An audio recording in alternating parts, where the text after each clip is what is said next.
ఈ రోజు విశాఖ దక్షిణ నియోజకవర్గం 35వ వార్డు పరిధిలో ఉన్న ఎంతో చారిత్రక పేరు ప్రఖ్యాతలు కలిగిన పూర్ణ మార్కెట్లో గత సంవత్సరం డిసెంబర్లో జరిగిన అగ్ని ప్రమాదం వలన నష్టపోయిన బాధితులకు ఎమ్మెల్యే వంశీకృష్ణ శ్రీనివాస్ గారు, తెలుగుదేశం పార్టీ ఇన్ఛార్జ్ ఎన్టీఆర్ వైద్య సేవ చైర్మన్ వర్యులు గౌరవ శ్రీ సీతం రాజు సుధాకర్ గారు, 35వ వార్డు కార్పొరేటర్ విల్లూరి భాస్కర్ రావు, జీవీఎంసీ మాజీ స్టాండింగ్ కమిటీ మెంబర్, పార్లమెంట్ అధికార ప్రతినిధి చొరవతో సుమారు 6,85,000 రూపాయలు జీవీఎంసీ అభివృద్ధి నిధులతో బాధితులకు షాప్లను పునర్నిర్మాణం చేపట్టిన కార్యక్రమానికి ముఖ్య అతిథిగా వార్డు 35వ వార్డు కార్పొరేటర్ విల్లూరి భాస్కర్ రావు ఇచ్చేసి వారి చేతుల మీదుగా శంకుస్థాపన చేయడం జరిగింది. కార్యక్రమంలో Swachh Bharat director Botsa Ramireddy, secretary Bharti Mangaraju, parliament organising secretary Kantipilli Varalakshmi, 35వ వార్డు తెలుగు మహిళా నాయకురాలు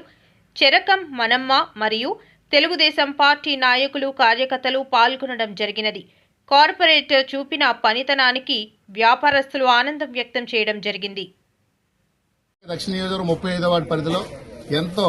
పేరు ప్రఖ్యాతలు కలిగిన, ఎంతో చారిత్రాత్మక పేరు ప్రఖ్యాతలు కలిగిన పూర్ణ మార్కెట్ ఈ 3 జిల్లాల్లోని కూడా ఎక్కడ ఏ శుభకార్యం జరిగినా సరే సూది నుంచి సూదంట్రాయి వరకు దొరికే ఏకైక మార్కెట్ ఈ పూర్ణ మార్కెట్. 125 సంవత్సరాల చరిత్ర గల పూర్ణ మార్కెట్ గత ఏడాది డిసెంబర్లో జరిగిన అగ్ని ప్రమాదంలో ఏవైతే 16 షాపులు కాలిపోయి ఇక్కడ ఒక వ్యాపారస్తులకి తీవ్ర నష్టం, పెను ప్రమాదం జరిగి తీవ్ర నష్టం జరిగిందో ఆ జరిగిన నష్టాన్ని స్థానిక ఎమ్మెల్యే శ్రీ వంశీకృష్ణ శ్రీనివాస్ గారికి, అలాగే మన స్థానిక తెలుగుదేశం పార్టీ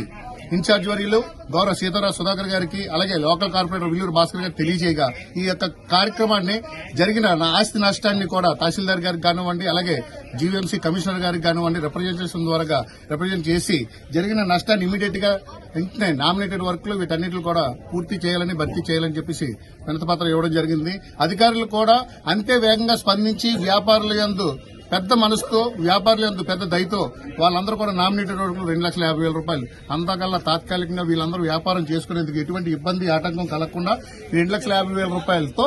జీవీఎంసీ అభివృద్ధి నిధులతో వీరికి తాత్కాలిక షెడ్లు అనేది ఏర్పాటు చేయడం జరిగింది. అలాగే గౌరవ ఎమ్మెల్యే గారు గతంలో సిఎస్ఆర్ ఫండ్స్ ద్వారా మార్కెట్ ని 2 పార్ట్లుగా రెనోవేషన్ చేసి అభివృద్ధి చేద్దామనే ఉద్దేశంతో ఆ యొక్క ప్రపోజల్ ఉన్నది కాబట్టి ఈ రోజు ఈ తాత్కాలిక షెడ్ల నిర్మాణం చేపట్టడం జరుగుతుంది. రేపన్న రోజుని సిఎస్ఆర్ ఫండ్స్ తో ఈ పూర్ణ మార్కెట్ అభివృద్ధి అన్నది జరగడం ఖాయం అని చెప్పేసి మీకు మీడియా ద్వారా తెలియజేసుకుంటూ సెలవు తీసుకున్నాం. Thank you.